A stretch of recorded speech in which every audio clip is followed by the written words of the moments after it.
welcome to the video. It is currently midnight on a school night, and that's fun. Before we get into this video, I'm gonna give you guys a little what am I currently snacking on while I'm doing this video, okay? So first, we have some tea. This is the Well Rested Herbal Tea from Trader Joe's because I need to go to bed after this. And then we have cookies, which are homemade.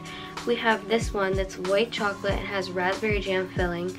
And then we have a pecan pie cookie, which is like so good. So if you see me eating, that's what I'm eating. I just spent like 20 minutes trying to get a good thumbnail photo, and I don't like any of them, so I don't want to hear it if this thumbnail is bad. So basically, I asked you guys on Instagram, like, ask me the deepest, darkest questions you can think of. And like always, I get the same, like same three. If your question was to do with my other channel, my gaming channel, then I'm not answering it in this video. This is strictly like personal questions, not YouTube-esque questions. Like, I'll answer some questions about YouTube, but not if it specifically pertains to the gaming channel. Okay, so let's get into this. That didn't even make any sense. Okay, first question is, last song you cried to. This is hard. I don't really listen to sad music that often because it makes me sad. I'm gonna look at my Spotify real quick. Okay, so because I can't remember the three most probable ones, because I know I listened to them recently and I know I cried recently. I don't know which one it was, but I'm Sorry by Joshua Bassett, You're on Your Own Kid by Taylor Swift, Ribs by Lorde, Here With Me by D4VD. I don't know, David, whatever. It's like a popular one on TikTok. So, yeah. So hot. Can you tell two embarrassing stories from your childhood? Oh god, I don't really, this sounds bad, but like I don't really remember ever being like super embarrassed by something in my childhood. Like, people have like embarrassing stories. Oh wait, I will tell you one thing, but I don't find it embarrassing, I just find it really funny. One time when I was in, I honestly can't remember what grade, I was young, the beginning of elementary school. We went on a field trip to like a museum or something, and on the way home I like had to pee so, you can already see where this is going, I had to pee so bad. And we finally got to the school, and I'm like, listen teacher, like I need to go to the bathroom. And she literally straight up told me no. Like, she was like, no, you're not going, like someone's already out or whatever. And I was like, listen, I need to go. And she said, you can wait until they come back. So I just started peeing. I just peed on her floor. That is probably the most rebel thing I've ever done. Like, I've never passed that. That is just, it's so good. Like that TikTok trend that was like, I guess I'll just pee on the floor. Like, I literally did that. Like, I literally just started peeing on her floor. Okay, moving on. Guilty pleasures. Honestly, I like getting in my bed late at night with a bowl of ramen and watching Gilmore Girls or reading a book. Gilmore Girls is my recent obsession. Like, it's not really an obsession, it's like my comfort show, and I like switch through a few different ones. Like, for a while it was Dance Moms, but right now it's Gilmore Girls. I like it. It's basic plot. It's not like it's not like it's like gripping me to the point where I have to keep watching it, but it's just like a simple show I can put on at night, you know what I mean? I also occasionally like to journal. Like, I'll doodle in like a thing or something like that, but it depends on the day. Age you want to start a family? Oh Jesus, I don't know. Like, honestly, I don't even know if I want kids anymore, so I'll let you know in like 20 years. Something you secretly wish for. Well, it won't be a secret anymore if you say it. Well, okay, something I secretly wish for. Secretly wished for. Because I don't really secretly wish for anything. I'm pretty open person with like my small circle of people in my life. So I kind of just tell them like everything that I'm thinking all the time. It usually annoys them, but they put up with it, which I'm grateful for. A singer you can't stand, not because of their music. Honestly, this is like already known, I guess, but two singers that I really don't like. First, Doja Cat, because she attacked Noah Schnapp, and I love Noah Schnapp with my whole heart, so I don't like her anymore. And I really don't like Sabrina Carpenter. I think she's a decent singer. Like, if she got the best voice I've ever heard, no. But like, some of her songs are okay. Like, I like the one where she like goes on at the end and she just like released a holiday version of it. I think it's really funny. I don't mind the song, but I don't like her whole thing with Olivia, and I don't like how she released a song diss track to Olivia. I'm an Olivia chick. I will be to the day I die, so I just have in my nature to hate Sabrina Carpenter. Last time we thought, oh my god, I want to kiss them. Not about a celebrity. Well, I hate to break it to you, but like, I'm gonna name celebrities because currently my top like celebrities are Olivia Rodrigo, Sadie Sink, Jenna Ortega, Talia Ryder, and Clairo. Oh, they're so okay. Anyways, a dream I wish to achieve. A dream I wish to achieve is not worrying about what others think about me and being more confident in myself. That's my dream. What are you planning on majoring in college? Okay, so I have applied to like a lot of schools, and I've gotten accepted into 4 so far, and I've gotten rejected from 0 so far. So my statistics are pretty good, but it also is getting my hopes up for my top schools, and I don't like that.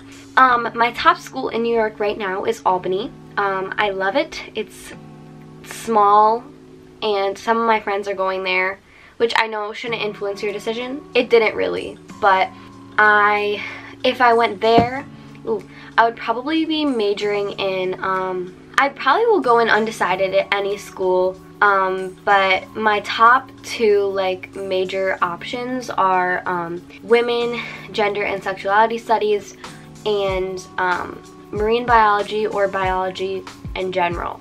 Another person asked me, do I want to go to college? I do plan to go to college. I don't think you need to go to college to be successful, and I don't think that it like necessarily college is businesses and they want your money, and it's so sad that you have to pay just so much. It kind of sucks because, oh no, my camera's low battery. It kind of sucks because I feel like it's not fair, because everyone should be able to have the option to get education if they want, and some kids don't even have the option because they can't afford it. And I'm lucky that I have a job that can definitely help me pay for college, and I have parents that are going to help me pay for my college, so I'm lucky in that sense, but hopefully it'll be more affordable one day. Okay, I'm back, and I'm going to be answering questions from a poll I did a long time ago from like the summertime that I have questions on that I never did a video on like I said I was going to. So unfortunately I'm not going to be able to pop these ones up on the screen, but I'll still type them out or something. So the first one is, how to handle losing friends. So this is an interesting one for me because I've gone through a lot of friends in my life. It's hard because I would never ever like say, oh, I wish this friendship never happens, even though some of them didn't have the best endings. The memories that I created within each of the sections of my friendships, they are memories that I would never like want to get rid of or forget because they were just great. And even if the person and I aren't close anymore, I like to be able to step back, step out of the drama for a second and say like, look, like this is probably not going to work out, but I'm glad that we had the time that we did. And I also think that losing friends can be a blessing in a way. At least it has been for me, because I find that when you group yourself really close with a specific group of people for like a long time, you tend to just get really accustomed to pretty much everything about them, and it shapes you.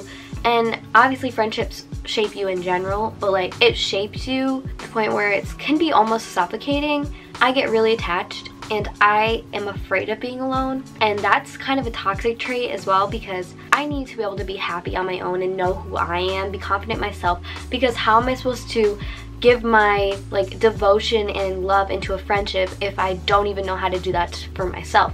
And if I can't be my own best friend, how am I going to be a good best friend to someone else? And how am I going to like, you know what I mean? You can learn a lot of things from different friendships. I've learned so much.